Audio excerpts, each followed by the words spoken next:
I'm sorry, this is just so cute. Like, I need a This moment. is a good angle for Lily. Oh, this is definitely, like, it's not like she has a bad side, but this is No, but definitely a like, very good side. damn. With the morning landscape passing by the window and the occasional rattle of the train bumping the carriage around, I try to focus my attention on the aging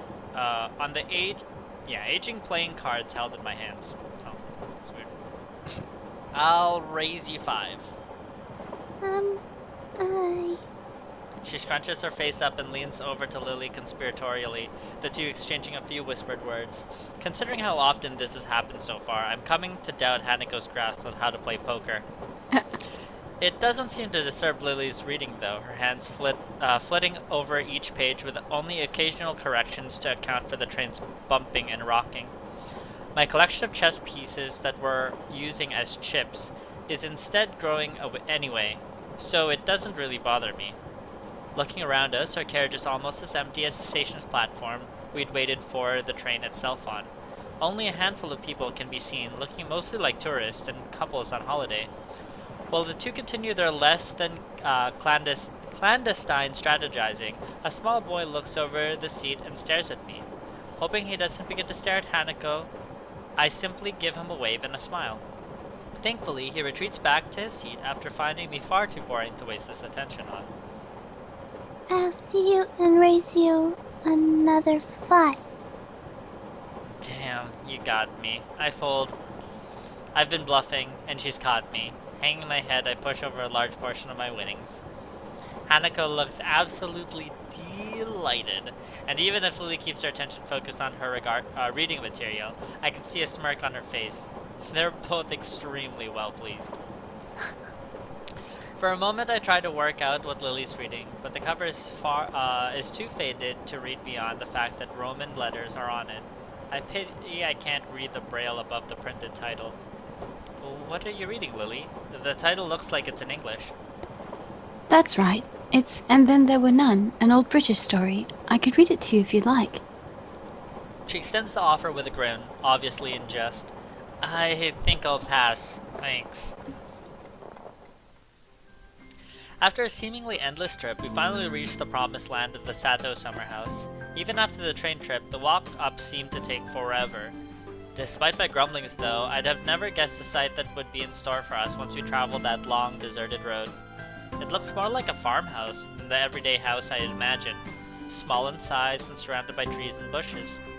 An empty expanse of the wheat fields and farming land can be seen as we walk up. The fencing only consists of rickety old wooden planks. It really drives home how far we've come from the major cities, as it is a site that feels authentical. Wow, I can't do it. Just give it. Just give it. To the environment I grew up in. Shit. I can't. It's too much. I literally can't even. Oh, it hurts me that you say things like that. The only thing that doesn't surprise me is the Western styling. Wow, it's amazing out here. It's wonderful. That's nice to hear. While Akira may have said that she's kept the house in reasonable condition, I was worried that we might have different standards of reasonable. It looks like there isn't another soul for miles, although Akira would be the type to keep to the city. Lily furrows her brow in thought, seemingly recalling almost forgotten knowledge. From memory, there's a small town not too far ahead. Other than that, though, this is largely just old farmland. Akira and I stayed in our parents' house, which was in the nearest city for a while, but after they left, we decided to move into a smaller, more easily maintainable house. And to find a place like this in Japan nowadays, it's kind of... Oh my god, really? Anachronistic. Yeah, that one's not too bad. Well, this town does have quite a bit of history. I look down the street one last time before getting back to the task at hand. And shall we go in then? I'm parched. It was a long walk to get here. Lily gives an enthusiastic nod, and the three of us lugging our bags into the house. As soon as we set foot inside, Hanako and I start looking around, taking in every detail of where we'll be staying for the next few days. All the artifacts of another life stopped mid-motion are around the house, such as the television guide lying beside the counter it was on, the pans in the adjoining kitchen still sitting on the stove. It's a strange feeling, really, as if we were stepping inside Akira's life for a brief moment, before leaving in a couple of days just as we'd come. Of course, the more mundane reality is that she just hasn't cleaned up after herself that well. Where should we put our bags? I'll show Hanako our bedroom. You can put yours here if you like. You mean I don't have the same... Hisao, what are you doing? What are you doing? Is this a joke? Are you joking? What is he doing? Hanako flowers into full blush and Lily takes her cheek in her hand. Oh my, how bold. I'm fed up with your shit right now, dude. You too. Hold on, if I'm to leave my bags here, where will I be sleeping? Well, seeing as we lack a guest bedroom. The convertible futon, huh? Sorry, Hisao. I sigh, lamenting my place at the bottom rung of the sleeping location priorities. I guess there's no other choice. Lily leads to show Hanako their bedroom, so I take a small tour of my surroundings after I drop my bag on the floor. The kitchen, just like the living room, is fairly modest. The rustic nature of the wooden furnishing drives home just how far we are from civilization. That was actually a really nice kitchen. Mm-hmm. Returning to the living room, I decide to try out the television until they get back. With the touch of the remote, it immediately flickers to life, apparently set to a news channel. Almost flopping down from exhaustion rather than sitting, I lay back and watch, and watch, and watch. All tired. Pass the fuck out.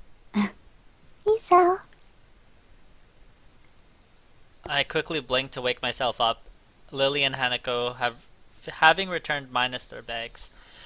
From the Hokkaido night sky visible outside the window, it looks like I drifted off to sleep. Looking to the wall-mounted clock, it's already 10. You found the television then? Yeah, it really does feel nice and homey here. I'm glad you like it. You were already out like a light when we came back after unpacking our things, so we didn't have the heart to wake you sooner. Judging from her giggle, I must sound funny when I sleep. I swiftly decide not to inquire. There's some dinner waiting for you in the kitchen. Hanako gives a deep yawn, only to just remembering to cover her mouth at the last second. My, are you tired? I didn't get much sleep last night. I'm pretty tired too. It was a long walk up here and it's getting late. If that's the case, I suppose we should retire for the night. Good night, Hisao. Good night. Night. With that, they quietly return and walk back to their bedroom. Rubbing my eyes, I sigh. I wonder if I'll be able to get back to sleep after being woken up. I suppose I'll eat something and watch some more TV quietly before going to bed.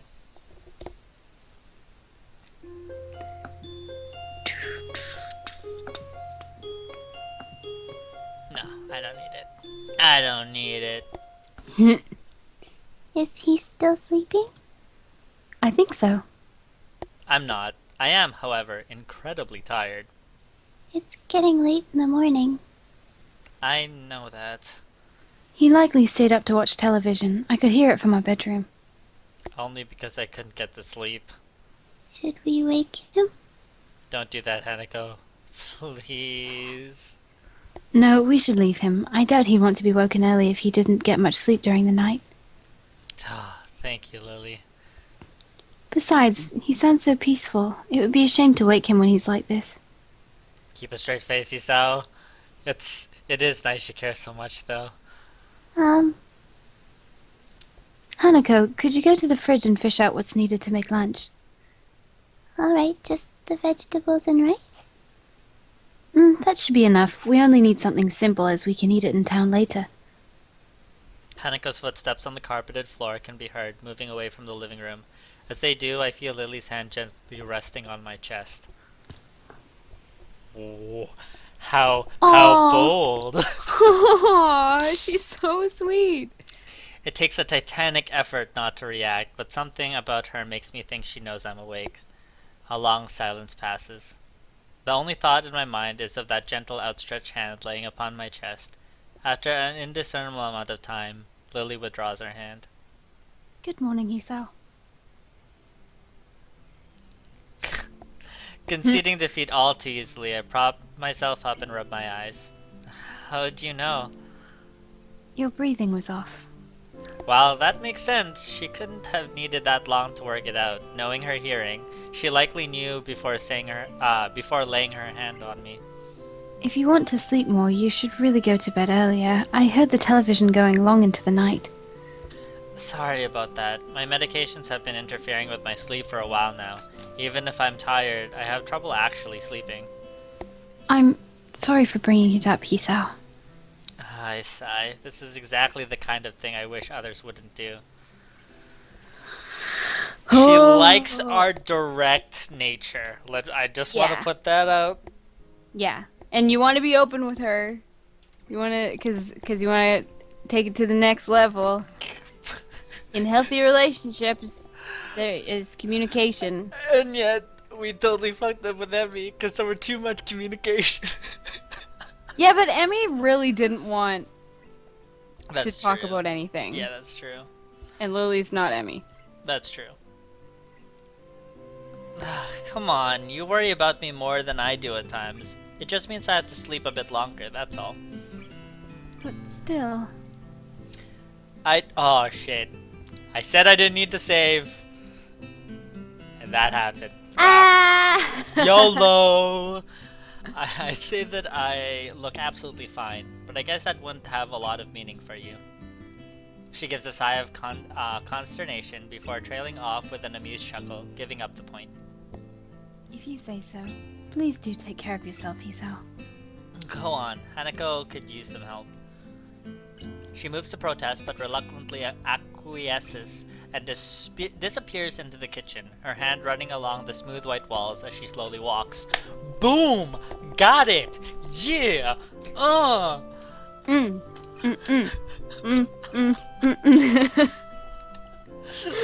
For a while, I sit and watch television and attempt to wake myself a little more, but it's futile. I don't have anything better to do, so I follow Lily's lead. As I round the corner, I see Hanako and Lily, backs turned, quietly cutting food on the granite-colored counter. I am temporarily engrossed as I watch Lily guiding the knife down carefully with a finger on the cabbage she's cutting, each slice delivered slowly but with precision. She seems a little slow, but considering that she can't see what she's doing, it's so small wonder she can cook at all, let alone for both her and Hanako. Hi Hanako, Lily. Want any help? Oh, I can't do this! Is that Hisao? Morning, Hisao. Perfect. Lily jerks back in surprise before... Oh my god, she cut her finger off. What the fuck?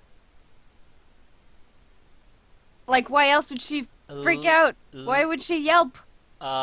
Lily jerks back in surprise before turning around, her yelp immediately drawing Hanako and me to her side. What's Ah! A small tricklet of scarlet falls downward from her pale finger, the knife having cut just deep enough to draw blood. With the television sound masking my footsteps, she must not have noticed me coming. To compensate for having to use touch to guide everything she does during cooking, she must need to pay extra attention. Really? Don't worry, Hanako. It's just a small wound. You should still get a band-aid on it, at least until it stops bleeding. First aid stuff would be in the bathroom, right? I think so. Will you be okay here, Hanako? I frown at how little heed she's paying to herself as Hanako gives a quick, almost automatic nod. It's fine. I can keep making lunch. An awkward silence reigns as I set the bottle of antiseptic and bottle of band-aids on the side of the sink, Lily's finger held out for me to treat. The lid of the bottle comes off with a minimum of resistance, and the small ball of cotton I soak in the liquid stains a pale green. Okay, hold still. This'll probably hurt a bit. She gives a small nod as I take a hold of her hand to steady it. With all the tenderness I can muster, I gently bring the dampened wad to the small red line. Ah! What? I've barely touched it. Sorry. I give a sigh, both at her reaction and to settle my own nerves. Her pain tolerance is startlingly low. I would tell you to man up, but I can't really do that. She gives a small giggle. I take advantage of her momentary distraction and gently press the cotton against her finger a few times. Thankfully, that's enough to do the job. We both settle somewhat as I bring the band-aid over the tip of her finger, covering the wound, making sure not to get it stuck on her fingernail. There, finished. You can move now. Taking her hand from mine, she gently clasps it in the other. Thank you. It's no problem. It's the least I can do for causing you to hurt yourself, after all. She lowers her head slightly at the apology, absent-mindedly rubbing her hand in what seems to be embarrassment. I really don't mind. Her answer doesn't seem to make much sense, given what happened is pretty clearly my fault. I can't help grimacing at her, despite the fact that her dainty smile still holds. She must not like being reminded of the limitations of her lack of sight imposes on her. It's something I can't possibly fault her for. I've fallen prey to the same kind of feelings before, despite my condition not being nearly as ubiquitous in my life. Got it, yeah! Neither of us any the happier. We head back to the various smells of cooking food coming from the kitchen. We come back, it's fucking on fire. And he goes, Help me. how do you burn water? It's like, The water's on fire. yeah.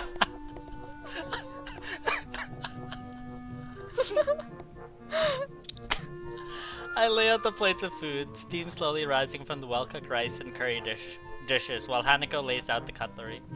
Knife, one side, fork on the other. Western. How perfectly fitting for someone like Lily.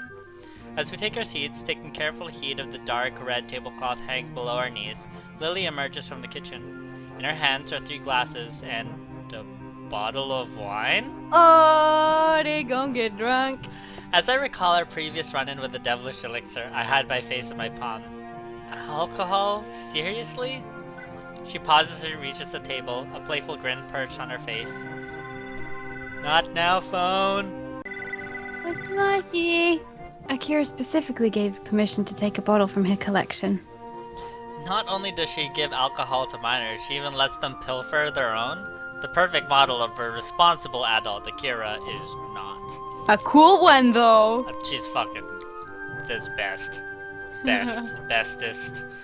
More to the point though, this is hardly a meal deserving of alcohol. I'm starting to think Lily's the type to easily become hooked on things. That's not really the problem. I don't really have any qualms with it, but didn't you have a bad experience with it last time? Last time was likely due to drinking too much, so a single glass shouldn't prove a problem. Think of it as a learning experience. I can't recall many learning experiences that made me feel rotten before putting me to sleep, but I'll take your word for it. She dips an uninjured finger inside to feel the liquid level, tip against the bottom as the liquid rises up. The white of her finger almost seems to glow as the sunlight hits it, the delicate outline blurred and refracted by the glass. Her fingers are definitely stronger than mine. Longer. Oh, longer, stronger. She reads Braille. They're pretty strong. The kind I'd think more suited to a pianist than a teacher. She'd likely have done well if she learned how to play. We quickly dig into our meal, forks and knives clattering against plates. None of us are particularly eager to speak while eating. Lily, altogether too reserved for such a thing, Hanako, probably too shy to start the conversation, and I, too busy savoring the food.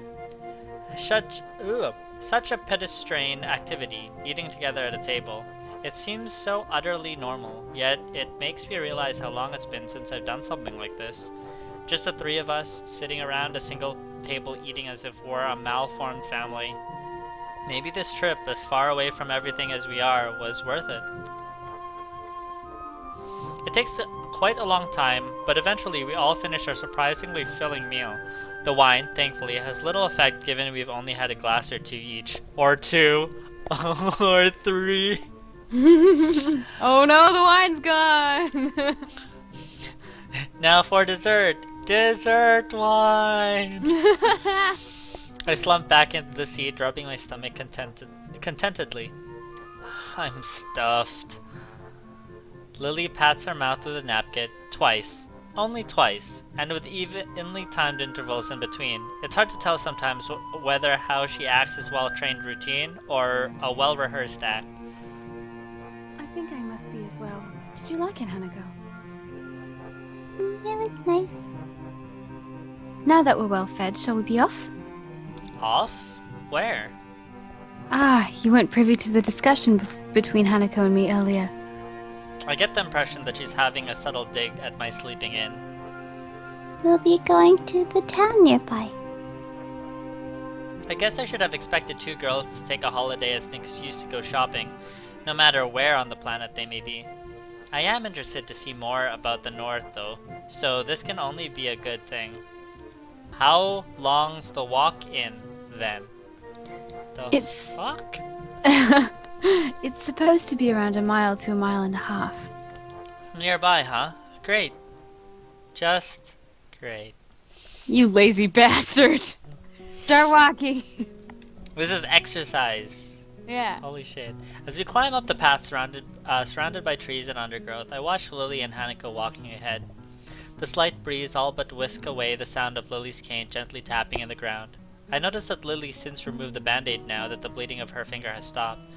A deep, lung-filled breath of fresh country air makes me wish all the harder that the air around home had been quite so clean. It can't have even been half a mile, but I'm already working up a sweat. It isn't a pleasantly cool day, though, so I shouldn't be too hard on myself for it.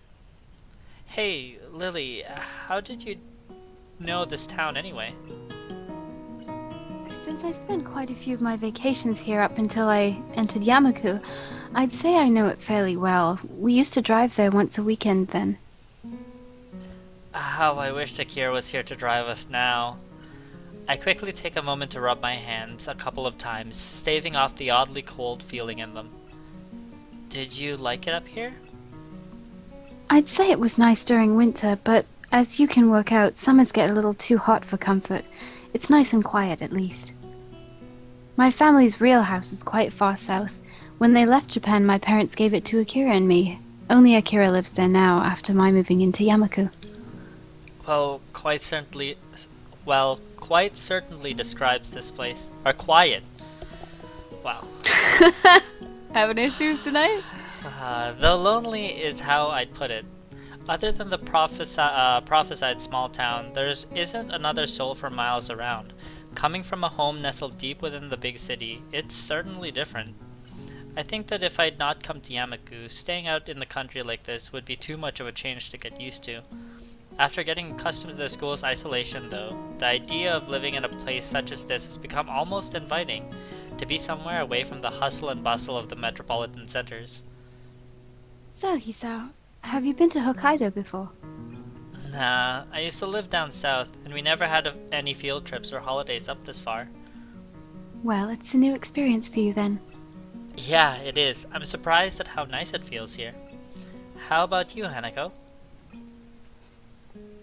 She shakes her head from side to side.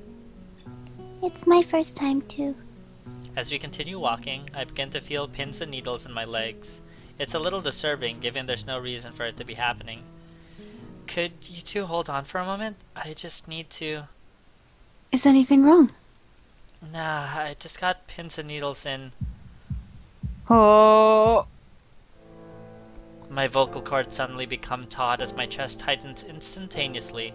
I quickly pull my upper arm over it, trying to quell the shot of pain spreading throughout my entire body. Hisao? Lily's face is only mildly concerned, not knowing the sight of which Hanako's recoiling from. Yo, Hanako is worried as shit. Yeah. I'm fine. I'm Fine, just tired. I remove my arm from my chest and force myself to begin walking again. It's just a minor heart flutter, so it'll pass like the others. It only takes a couple of steps before my body violently revolts against me. My legs suddenly beginning to give way underneath me, and all the tension in my knees seeming to evaporate.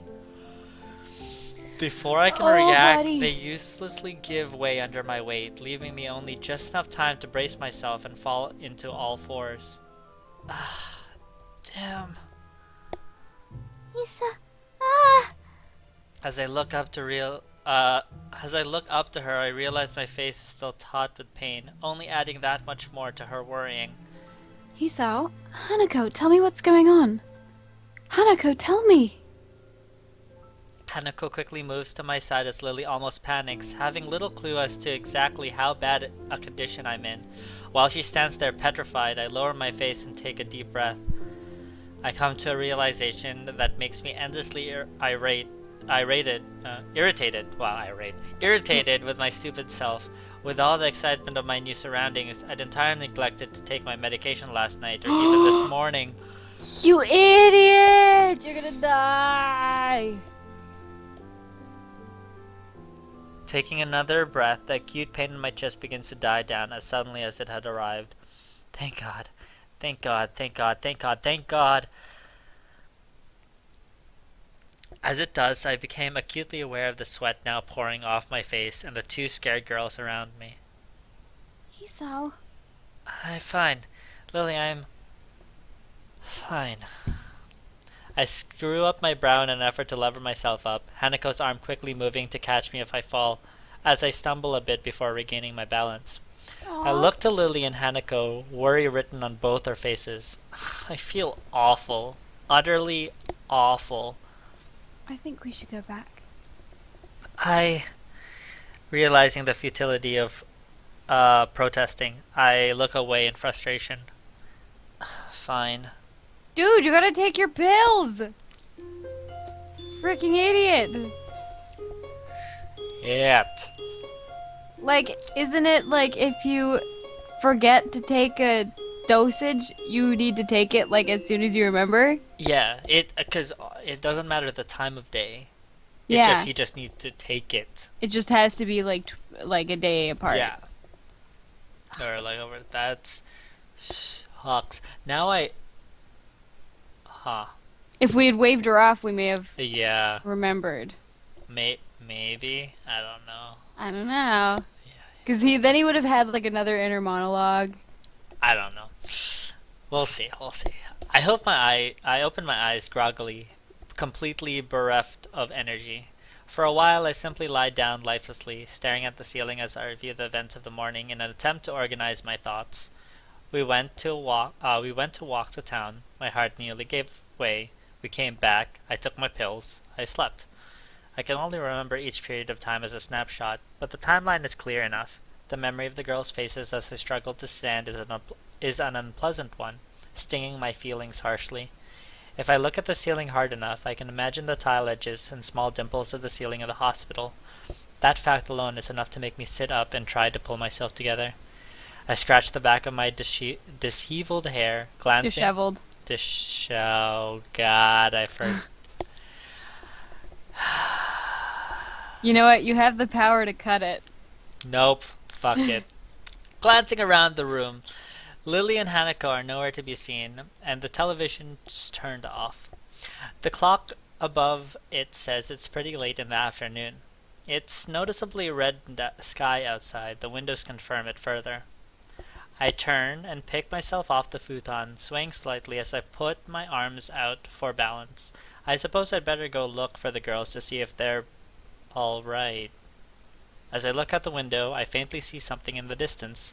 Straining my eyes, I can just make out the shape of a person's figure. Her long blonde hair, swaying in the faint breeze, makes her almost seem to melt into the bright yellow of the wheat fields. Without a second thought, I leave the room to follow that lone apparition. Oh, it's gonna be like in the cutscene where she feels his face, and then they're gonna make out. The brightness of the setting sun assaults my freshly woken eyes, forcing me to avert them until they adjust.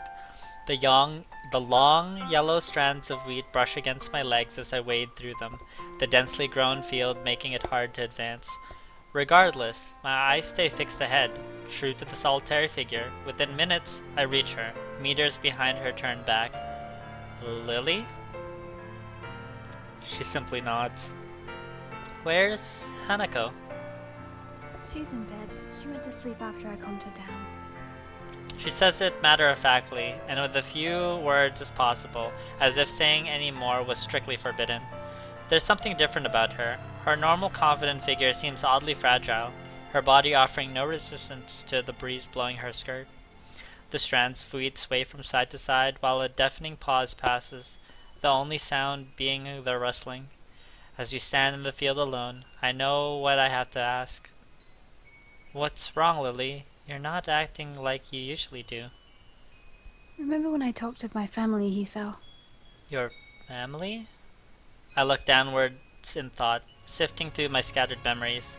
The event seems to leap ready to hand when I search for it, rising to the surface as soon as it was recalled. After Hanako's birthday party? She gives a simple nod. It was nice back then. You and I, celebrating with Hanako.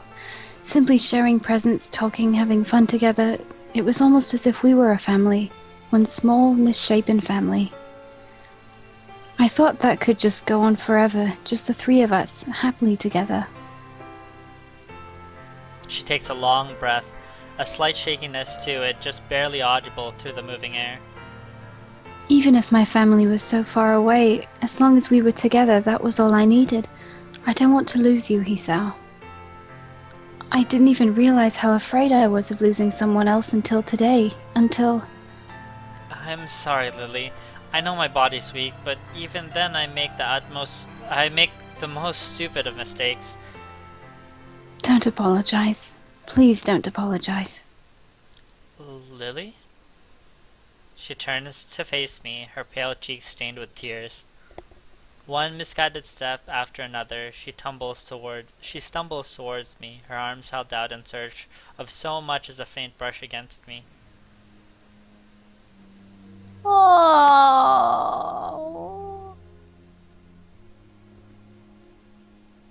That art, though. That's so pretty. My heart doesn't race nor pound as I step towards Lily, gently taking her and steadying her in my arms as she quickly clutches to me, sobbing. With her face trembling against my shoulders, the next words from her mouth are the last I expected.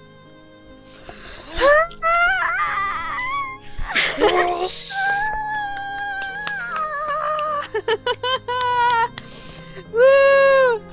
I love you, Hisao. I love you, I love you, I love you, I love you, I love you.